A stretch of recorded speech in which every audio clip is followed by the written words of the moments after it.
이 부동산 카르텔 공화국의 기원을 볼까요? YS가 군부 독재 청산한다고 하면서 정부의 역할까지 그러니까 다 매장을 시켜버립니다. 그리고 시장 주도로 전환시켜요. 제가 과거에도 얘기했죠. 재벌이 사회적 자산의 성격을 갖고 있었어요. 군부 독재 시절에는 그나마요. 그래서 군부한테 꼼짝 못했었던 거잖아요. 예?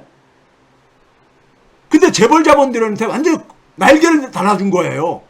예? 완전히 그러니까 사회적 자산의 성격을 완전히 없애버려 준 거죠. 그러다 보니까는 군부 독재 권력에 기생을 하던 경제 관료들이 누구한테가 딱 달라붙느냐? 재벌 자본에 달라붙죠. 가장 강력한 힘이 시장의 돈의 힘이라는 걸 아니까 이들은. 그리고 시장을 지배하는 바로 재벌 자본이라는 걸 아니까요. 그거 딱 달라붙는 거죠. 이게 바로 머리가 똑똑한 친구들이 가지고 있는 보이는 행태예요. 이게 지식이 그러니까 굉장히 나쁘게 사용될 때 이런 결과가 나오는 거예요. 예?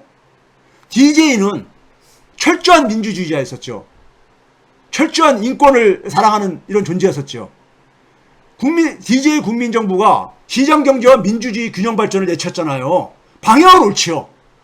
근데 이게 되려면요, 균형 발전이 되려면은 민주주의가 돈의 힘에 대한 통제 없이는 불가능해요. 이게 인식이 부족했던 거야. 이거에 대한 철학이 없었던 거예요. 제가 늘 그러잖아요. DJ 정부는 금융에 대해서 너무 무지했다. 예? 실물 경제에 대해서는 DJ가 역대 대통령 중에서 가장 많이 아는 사람 중에 한 사람이었지만은, 예?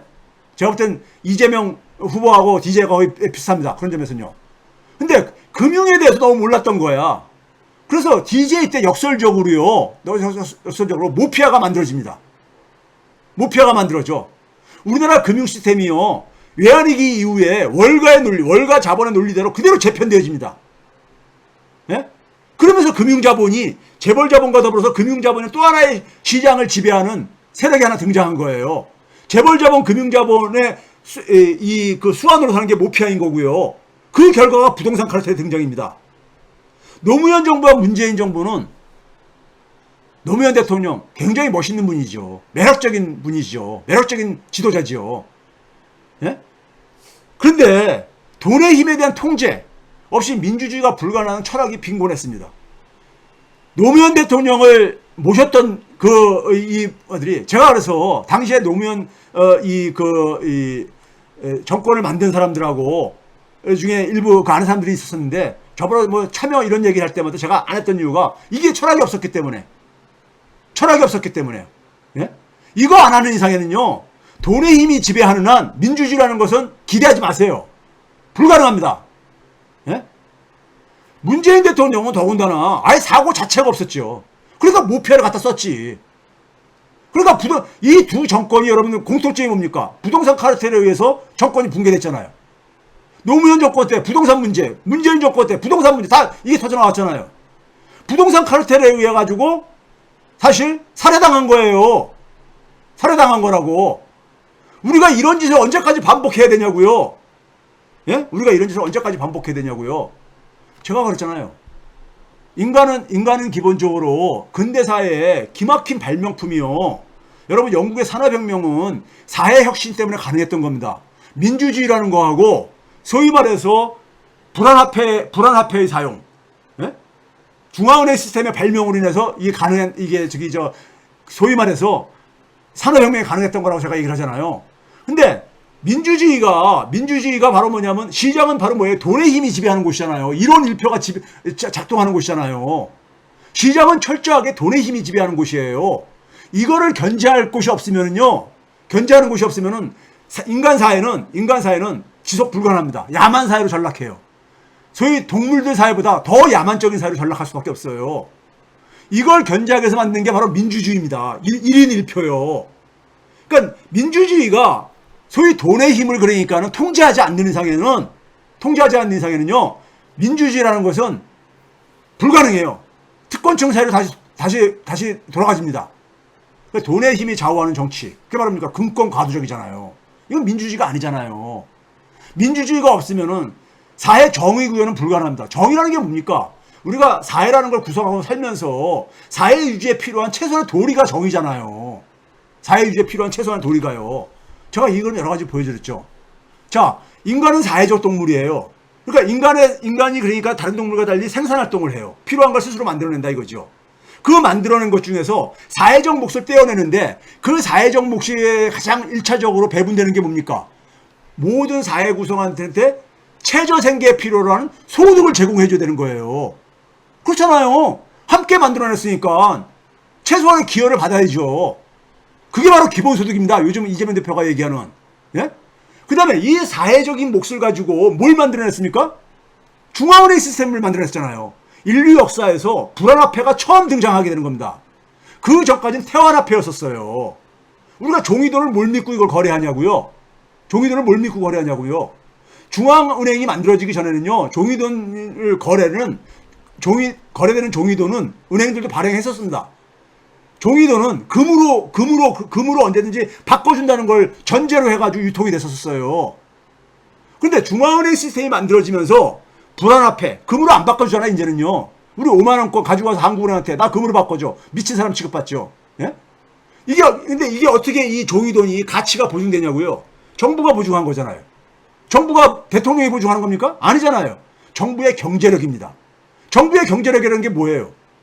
조세잖아요, 조세요. 조세, 세금 걷는 거잖아요, 국민들한테요. 그게 바로 뭐예요? 사회 몫이잖아요. 모두가 함께 생산한 것 중에서 사회 몫을 떼어내는 거. 그게 우리가 조세의 형태로 떼어내는 거잖아요. 그 사회 몫이 바로 정부의 경제력의 밑바탕인 거예요. 그걸로 인해서 불안화폐가 등장이 가능해진 거예요. 화폐가 그러니까는 폭발적으로 증가할 수 있음으로써 경제활동도 그러니까 폭발적으로 팽창하게 된 겁니다. 폭발적으로요. 즉, 이 사회 몫으로 만들어낸 소득과 금융이 이게 바로 공공금융이라는 거 아니에요. 제가 지난번에 얘기했듯이 재정이 아니라 공공금융이다. 영어로 퍼블릭 파이낸스가 왜 재정으로 번역을 해요? 공공금융이지. 예? 지금 뭐냐면 정상적인 사회라면, 민주주의가 작동하는 사회라면요, 국민들한테 그러니까 사회 몫으로 그러니까 불안화폐가 가치가 보증된 거예요. 우리가 사용하는 종이돈은요. 내가 가치를 보증하는데 일익을 담당했는데, 예? 나는 근데 은행에서 신용으로 그러니까 그 돈을 이용할 수가 없어. 이거 웃기는 얘기잖아요. 예? 우리나라 20% 정도가 은행에서 신용 대출을 못 받아요. 예? 2등급 국민이죠. 예? 내가 근데 은행들이 돈벌이에 사용하는 그 지폐의 가치를 보증을 해줬는데, 나는 근데 그 혜택을 못 받아. 이게 말이 되는 거냐고요. 예? 말이 되는 거냐고요. 아니죠. 이게 바로 뭐냐? 이게 바로 뭡니까? 민주주의가 돈의 힘을, 즉 많은 국민이 공공금융의 혜택을 못 받으면 결국 시장금융에 의존할 수 없잖아요. 예? 민간금융에. 예? 민간금융은 그거 가지고 돈놀이 할 수 있잖아요. 비싼 이자 놀이 할 수 있고. 그렇죠? 그러니까 민주주의가 파괴되는 순간에 금권 정치가, 돈이 지배하는 정치가 확립이 되지는 거예요. 예? 거기다가 뭐냐면은, 예? 저기 시장금융 밑에 유한책임회사를 했죠. 유한책임회사를 영국의 영란은행 때 처음으로 그러니까 허용을 해준다. 유한책임. 일부 전문가들이 일 중에 참 무식한 사람들이 있어요. 예? 법인세에 대해서, 법인세를 가지고 뭐라고 하는지 아세요? 아니, 어차피 주주들이 배당금마다 다 소득세를 내고 있는데 법인세는 이중과세 아니냐, 이런 얘기하는 무식한 사람들이 있어요. 이거 굉장히 무식한 얘기입니다. 법인이라는 게 뭡니까? 주식회사는 법인이죠. 우리가 개인 사업장, 자영업을 하시는 개인 사업장하고 법인 기업하고 어떤 차이가 있습니까? 개인 사업장은요, 자기가 만약에 사업을 하다 보면 은행에 부채를 지잖아요. 대출을 쓰잖아요. 내가 은행에 대출이 한 2억이 있어. 예? 근데 사업을 하다가 망했어. 그러면 그 대출금을, 은행 대출금을 안 갚아도 되는 겁니까? 사업을 정리하는 거와 관계없이 갚아야 되잖아요. 개인 사업장은 그래요. 근데 법인은 어떻습니까? 주주들이, 기업이 그러니까 은행에 대출받은 게, 예? 수십억, 수백억 막 이렇게 있잖아요. 근데 그 기업을 하다가 기업이 망했어. 그러면 주주들은 그 기업의 부채에 대해 책임을 집니까? 안 지잖아요. 자기가 보유하고 있는 주식만 그러니까 수익 조각이 되는 걸로 끝나잖아요. 자기 책임이요. 예? 이게 유한 책임이잖아요. 예? 유한 책임인 거잖아요. 그렇죠? 그 왜 그렇게 해야 된 겁니까?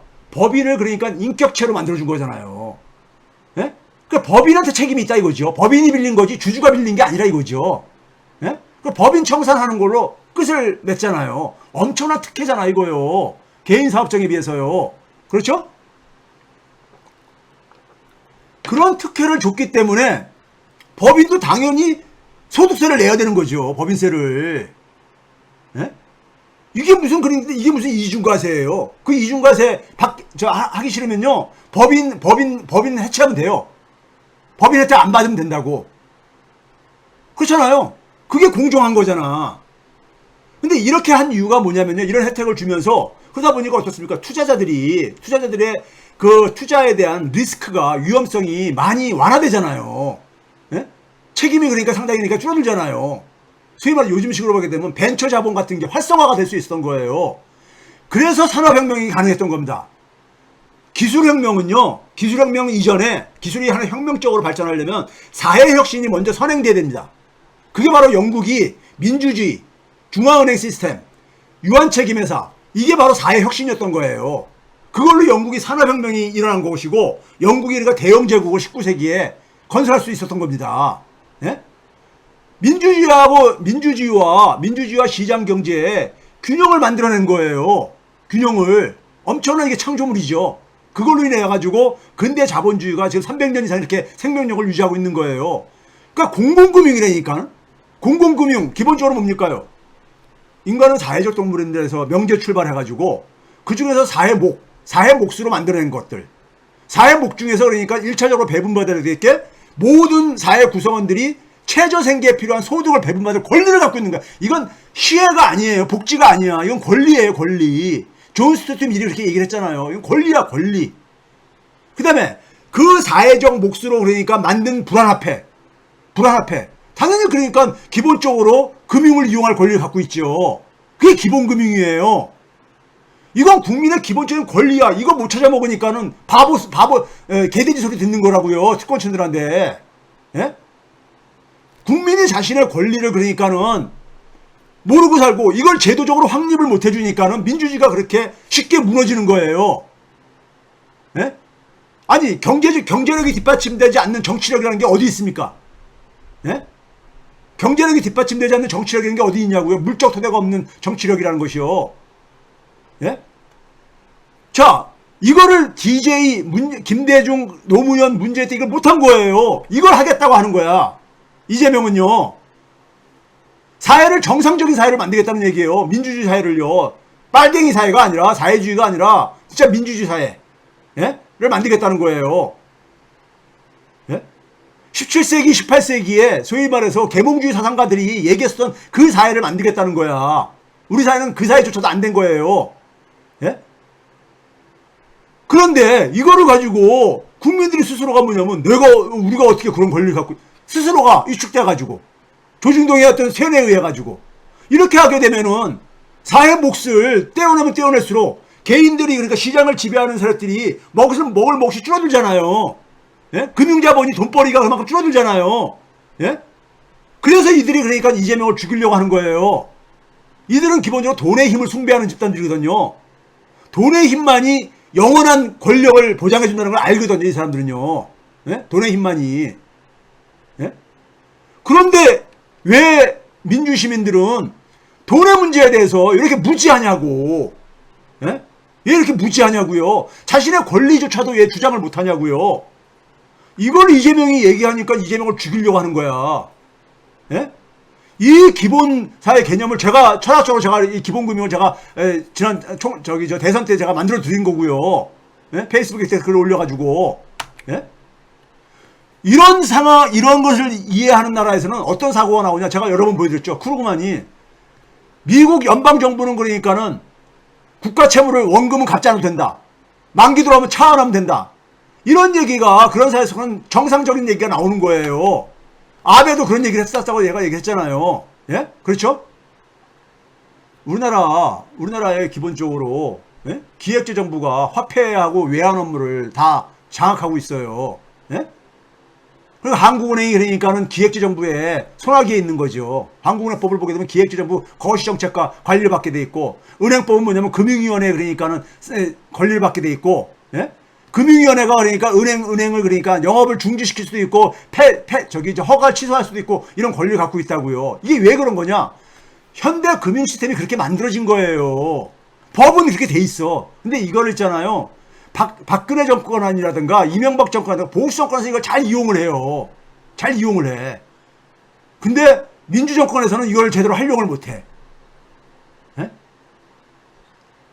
괜히 저기 한국에 개입한다는 소리 공격받을까봐 겁나가지고. 에? 참 너무 이게 무지해서 그런 거야. 무지해서요. 무지해서. 제가 그래서 이 부분을 그러니까 제가 동의 안 하는 사람들은요. 그 기본금융을 동의 안 하는 사람은 저는 뭐냐면요. 아무리 그 사람이 독재 타도를 내치고 윤석열을 욕해도 저는 그 사람 신뢰하지 않습니다. 지금 윤석열 앞에서 그러니까 타도에 앞장서 있는 정치인 몇 사람 있어요. 그 사람 중에서 제가 그 사람들 내가 일체 언급 안 하는 이유가 그 사람들이 기본금융을 반대했었거든요. 그러면 과거에 우리가 또 다른 DJ, 또 다른 그러니까 노무현, 또 다른 문재인을 지금 우리가 지금 다시 만들자고 지금 이렇게 하고 있는 겁니까? 예? 또 다른 노무현 정부, 또 다른 문재인 정부, 또 다른 김대중 정부를 만들려고 지금 우리가 지금 이렇게 고생을 하고 있는 거냐고요? 아니잖아요. 이제는 더 이상 민주주의가 무너지지 않는 주권재민의 나라를 만들어야죠, 이제는요. 그렇게 그동안 고생을 했으면은 15년이나 우리나라 소득 불평등이 얼마나 심각합니까? 소득 불평등이 얼마나 심각합니까? 예? 자, 대한민국은 제가 이거 여러 번 보여드렸잖아요. 대한민국은요. 문재인 정권 마지막 2년 동안에 통화량이 700조가 풀렸는데 실물 경제는 한 20%뿐이 안 가고 나머지는 다 자산 시장으로 간다니까요. 특히 부동산 시장으로요. 이 속에서 어떻게 젊은 사람들이 꿈을 펼쳐요? 예? 꿈을 펼치냐고요. 어떻게 땀을 흘리면서 일을 하고 싶겠냐고요. 그러니까 사실상 세습 사회가 된 거죠. 부동산 자산이라는 건요. 세습 자산입니다. 세습 자산이요. 그렇죠? 세습 자산이잖아요. 그러니까 세습 사회가 되는 거죠. 자영업자 소득이 40% 밑으로 떨어졌어. 임금 근로자 소득에. 임금 노동자는 그럼 소득이 높냐? 높지도 않죠. 근데 그걸 40% 밑으로 떨어졌어. 이거는 정상적인 사회가 아니에요. 예? 90대 초만 하더라도 한 98% 되던 것이 거의 비슷하던 것이 임금 노동자나 자영업자나 40% 밑으로 떨어졌어요. 그러니까 조금만 충격 오면 폐업하는 거예요. 빚이 많아가지고 폐업도 못하고 있고. 예? 그렇죠? 자, 그러다 보니까 제가 모피아들을 계속 공격한 거 아닙니까? 모피아들이 재정준칙 도입하자 하는데 이게 바로 재정지출 최소주의자다. 이들이 재정을 적게 쓰면 어떤 결과가 나옵니까? 재정을 적게 쓰게 되면은 그 재정 혜택에서 사각지대들 되게 어딥니까? 경제적인 약자층, 사회적 약자층, 교육, 복지 이런 쪽이죠. 그들이 어디로 가야 돼요? 민간금융에 의존을 해야 되지. 그리고 재정을 지출을 축소하게 되면 세금을 적게 걷어도 되는 거잖아요. 예? 부자들 좋지요. 예? 그렇죠? 이 사람들은 기본적으로 그 결과가 뭐예요? 재정 수입이 줄어들다 보니까는 R&D 연구개발비까지 줄어가지고 국가의 미래까지 지금 훼손시키고 있잖아요. 예? 이 사람들은 기본적으로 국가 이익 이런 거 관심 없다니까. 자기 개인의 이익만 관심 있는 사람들이다 보니까 이런 짓을 하는 거예요. 이런 무도한 짓을. 예? 자, 이런 얘기는 과거에 재정 지출을 얘기했으니까 그거고요. 국가 재정 건전성을 걱정한다면요. 제가 그랬죠. 제가 그런 얘기 했잖아요. 우리나라 지금 뭡니까? 추경호가 재정 적자를 그러니까 관리 수지 기준으로 3% 이내로 관리하겠다는데 제가 과거에 얘기했잖아요. 지난 금융위기 이후에 관리 재정 수지가 금융위기 때를 빼놓고 3%를 마이너스 3%를 넘은 적이 없었다고. 근데도 국가 채무는 계속 증가했다 했잖아요. 그러니까 재정 적자 줄인다고 해서 해결될 문제가 아니라니까요. 이거는요. 재정 적자 줄인다고? 그러니까 국가 채무는 여러분들 분명하게 이해를 하세요. 저번에 제가 이런 얘기 하니까는 언제는 국가 재정 늘리라고. 저는 지금 대한민국은 늘려야 돼요. 국가 재정. 예? 왜 그러냐? 국가 채무를 관리하는 데 속에서 가장 첫 번째 기준은 뭐냐면요. 정부가 국가 채무를 갖고 있으면 이자를 갚아야 되잖아요. 이자를 충분히 부담할 수 있는가? 이거 부담할 수 있으면 채무 늘려도 돼요. 둘째, 우리나라 같은 경우는 비국제 결제 통화국이잖아요. 소위 말해서 기축 통화국가가 아니잖아요. 예? 이거 또 시비 걸지 마. 지난번에 설명을 했으니까요. 예국인이 국고채를 많이 보유하고 있어요. 이 사람들이 일시에 팔아가지고 아주 극단적인 경우죠. 이런 일은 거의 안 일어납니다. 일시에 팔고서는 자본을 달러로 유출할 때 이거 외화를 방어할 능력이 있느냐. 그래서 제가 늘 얘기했잖아요. 외환 보유고 늘려라. 이런 얘기 했잖아요. 예? 이건 지금 우리나라는 일본보다 더 낫다 그랬잖아요. 제가요. 예? 일본보다 낫다고 여러 번 보여드렸잖아요. 그 다음에 그럼에도 불구하고 국가 채무의 증가 속도가 우려된다면은 우려된다면, 국민들이 우려한다면은 증세를 해야죠. 예? 왜? 재정 적자가 생기는 이유는 지출이 수입보다 많아서 생기는 거잖아요. 그럼 수입을 늘려야지. 수입을 늘려야지. 왜 지출을만 줄이려고 그래? 예? 증세를 해야 되죠. 예? 증세를 해야 되지. 그리고 우리가 중장기적으로 성장 잠재력을 확충해야 되죠. 예? 분모인 GDP를 늘려야 되죠. 그것도 그러니까 그러려면 국가 재정이 그러니까 충분히 뒷받침돼야지 성장 잠재력도 확충할 게 아닙니까? 국가 재정 건전성은요 복잡한 얘기 없어요. 이 세 가지가 기준이에요. 세 가지 기준이야. 근데 우리나라는 첫 번째, 두 번째 기준으로 봤을 때 아직 넉넉하다 이겁니다. 넉넉해요. 네? 넉넉해. 이게 넉넉한 것조차도 막 그 공갈 협박에 부담스러우신 분들은 증세 주장하세요. 증세. 자영업자들도 제가 그러잖아요. 자영업자들도 그러니까 최저임금 인상하는 거 이 부담되시는 분들은 증세 요구하라고. 증세해가지고 사회적 임금을 증가시키게 되면은 최저임금 인상 많이 안 해도 돼요. 예? 복지가 강화되면요. 그리고 금융을 그러니까 민주화하게 되면은 자영업자 이자를 많이 낮출 수가 있어요. 그런 거 주장하시라고. 예? 엉뚱한 거 가지고 그러니까 다른 약자들을 하고 같이 싸울 생각만 하지 마시고요. 예? 우리나라 국가 채무 이자 부담 GDP 대비 1% 안팎밖에 안 돼요. 1%도 안 됐었어. 예? 작년에 그러니까 작년에 예? 윤석열 정권에서 1.4% 1% 넘었을 뿐이죠. 예? 자, 이거 봐보세요. 우리나라의 여러분들 이 불평등이 얼마나 심각한지 아세요? 토지 소유의 0.1% 이내가 약 13%를 갖고 있습니다. 이게 2019년 자료예요. 2019년 통계입니다. 13%를 갖고 있어. 1% 이내는 한 34% 갖고 있어요. 주식 배당 소득의 0.1% 이내가 거의 절반을 갖고 있습니다. 절반을 갖습니다. 예? 0.1%가. 대한민국은 0.1%가 지배하는 사회예요. 예? 근로소득만 보게 되면 2.4% 많이 줄어들어요. 예? 나머지 사업소득 다 합친 통합소득까지 보게 되면 근로소득과 사업소득 이런 거 다 합치게 되면 한 5% 되지만은 예? 자, 자산소득이 토지나 주식에 동안 배당 이런 거 보게 되면 얼마나 불평등한 사회입니까? 예? 얼마나 불평등하냐고요. 우리가 미성년자 임대소득자가 전체 미성년자 중에서 0.04%뿐이 안 돼요. 이들이야말로 금수저들 아니에요. 금수저. 예? 소위 말해서 부를 세습하는 거잖아요. 예? 미성년자 18살 이하 18살 이하 중에서 0.04%가 임대소득자들이야. 예? 이게 세습사회지 뭐예요? 이거를 건드리지 않고 이거를 그러니까 방치하면서 힘들게 사는 사람들은 이 사람들을 걱정을 해. 세금 올린다 그러면은요. 그런 이상에는 대한민국이요 민주주의 불가능합니다. 예, 돈의 힘이 계속 지배할 테니까. 민주주의 누릴 생각하지 마시고요. 앞으로도 계속해서 우리나라 전체 국민 중에서 50% 이하는요. 예? 최저임금 수준에서 살고 있어요. 최저임금 언저리에서 살고 있어요. 그렇게 앞으로 계속 살아갈 수밖에 없는 거야. 앞으로 더 힘들 겁니다. 더 힘들 거예요, 진짜요. 제가 경제 전문가로 이건 아주 자신있게 얘기하지만, 예를 들면 성장률이 약간 떨어지고 있잖아요. 성장률이 떨어진다는 얘기는 사회 전체의 파이가 줄어든다는 얘기예요. 파이가 줄어드는데 소득이 높은 사람들은 자기 소득 줄어드는 거 절대 용납 못해요. 성장률이 떨어지면은요, 예를 들어 성장률이 만약에 우리가 0%가 된다면은, 예? 그 중에는 플러스 된 사람도 있고 마이너스 된 사람도 있어서 합해서 0이라는 얘기예요, 평균이요. 그럼 전체 중에 50% 넘는 사람들은 마이너스가 됩니다. 전체 중에 50% 마이너스가 돼요. 성장률이요. 소득의 증가율이요. 예? 이런 사회 얼마 안 남았어요. 지금 우리 1%로 떨어졌잖아요. 예? 일본화가 이미 진행된다고 제가 얘기를 했잖아요. 예? 이런 사회에서 살고 자녀들 키우고 싶으시면은 자기 권리 포기하시고 계속 사세요. 자기 권리 포기하시고. 저들은 그러면서 속으로 뭐라 그럽니까? 개돼지라고 그래요. 어떻게 쟤네들하고 우리가 똑같은 거니까는 권리를 누릴 수 있냐 이렇게 생각을 하고 있다고요. 예? 그런 대접 받고 싶으시면은 계속 그렇게 사세요. 예? 대접 받고 싶으시면은 뭐 할 수 없어요. 제가 아무리 얘기해도. 제가 그랬잖아요. 싱가포르하고 이건 한국하고 비교 왜 안 보이고 GDP 대비 우리나라 너무 적잖아요. 우리나라 너무 적어. 예? 왜 이렇게 적게 하느냐? 이게 월가 자본에 이 포획당해서 그런 거예요. 예? 월가 자본에. 우리나라 외환 보유액이 그럼에도 불구하고 일본보다도 대응 능력이 있다 그랬잖아요. 우리나라 국가 부채 채무 늘릴 수가 있어요, 아직도요. 예? 늘릴 수가 있어요.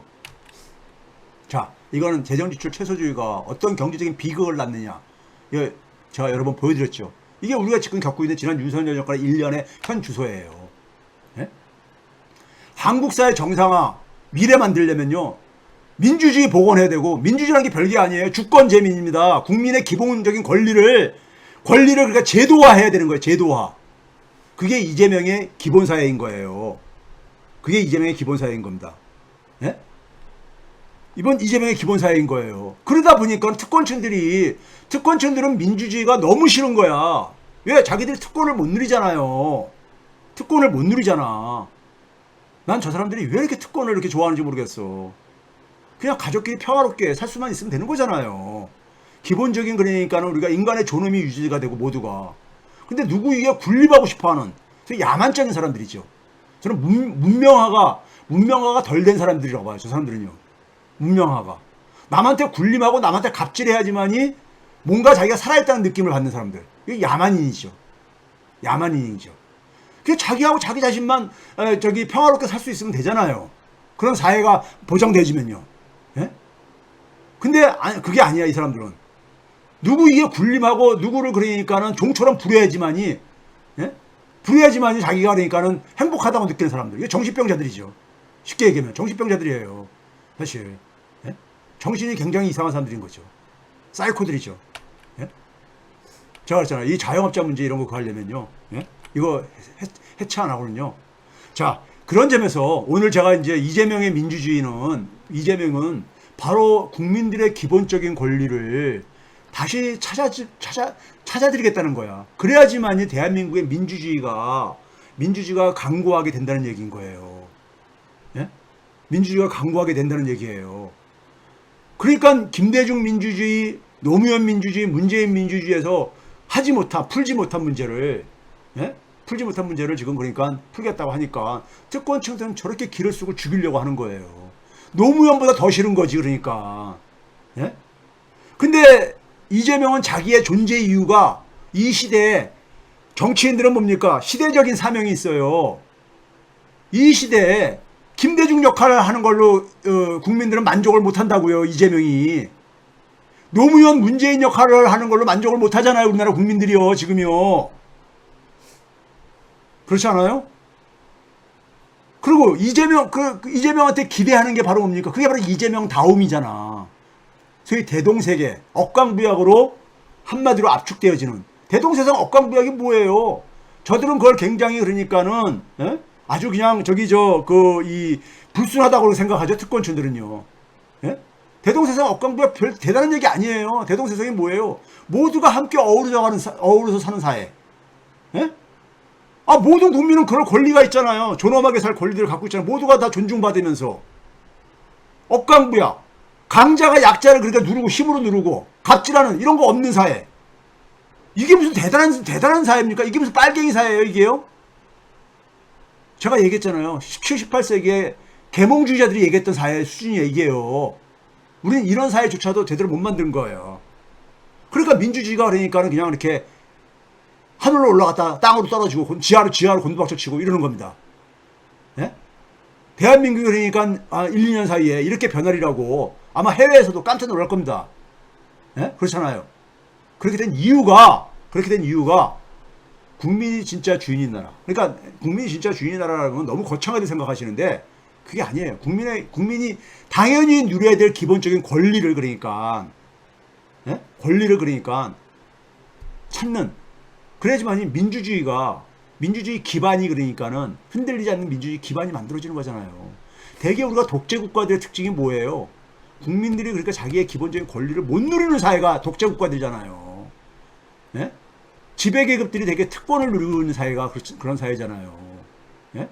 그런 사회를 우리는 지금 그러니까 그거를 하기 위해서 이재명 대표는 자기 목숨을 던진 거예요. 목숨을 던진 거야. 왜? 민주당을 가지고 어차피 해야 되는데, 예? 이 작업을 해야 되는데 민주당이 국민들한테 실망을 주고 있어.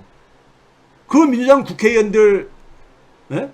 안에서 협조 안 하는 민주당 국회의원들하고 일일이 충돌할 수 없잖아요. 대표가 돼가지고. 예? 어찌됐든 간에 민주당을 잘 끌고 가야 돼. 그게 대표의 또 역할이잖아요. 리더십이잖아요. 예? 그리고 기본적으로 이재명 대표는 국민을 생각하고 하지 않는 상황은 자기의 정치적인 미래라는 거, 정치 하는 이유는 존재가 없는 거잖아요. 우리가 뭐 이재명을 왜 우리가 이렇게 지도자로 우리가 이렇게 밀고 있는 거예요. 예? 민원이 단순한 거잖아요.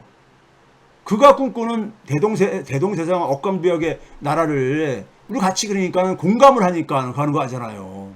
그걸 이재명 대표는 알아요. 알다 보니까는 아는데 문제는 뭐냐면 민주당도 끌고 가야 되고 국민들도 그러니까 국민들의 실망을 그러니까 국민들에게 희망도 줘야 되고 이거 중간에서 하려다 보니 하는데 이거 그동안에 당대표 되는 한 1년 동안 씨름했는데 많은 국회의원들이 자기 기득권에만 집착하고 하면서 계속해서 그러고 앉았다 보니까 자기 목숨을 생명을 내놓은 거예요.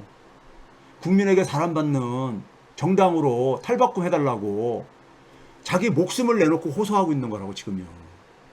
예? 이런데도 불구하고 어저께 제가 모습을 보고 제가 이 사람 제가 평상시에도 그랬잖아요. 경제적인 관점에서 볼 때는 민주당 국회의원들 중에 상당수가 국힘당하고 별 차이 없는 사람 많다 제가 그런 얘기 했잖아요. 예? 저는 경제 전문가이기 때문에 그걸 알아요. 제 눈에 보이기 때문에. 예? 근데 그들은 그러니까 귀족이 된 거야. 귀족화가 된 거야. 예? 그러니까 그들이 그러니까 어저께 의총에서 보여준 모습을 보니까 참 기가 차죠. 기가 차. 그러니까 더 이상 우리가 그렇게 기회를 줬는데도 그러니까는 국민에게 돌아오지 못하면은 그러면 우리가 버려야죠. 국민이 버려야죠. 그렇죠? 그래서 먼저 뭐라고요? 거리로 나오라고 요구를 해야 됩니다.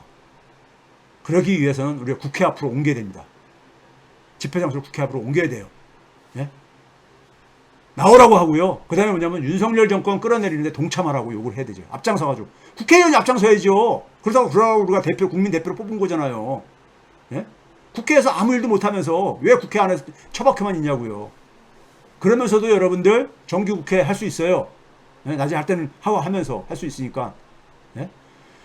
자, 그렇지 않으면은 총선 승리도 어렵고 지금 이재명 대표는 자기 목숨을 내놓고 지금 그거 하고 있잖아요. 목숨만큼 소중한 게 어디 있습니까? 세상에. 목숨만큼 소중한 게 어딨냐고요. 예? 그렇죠?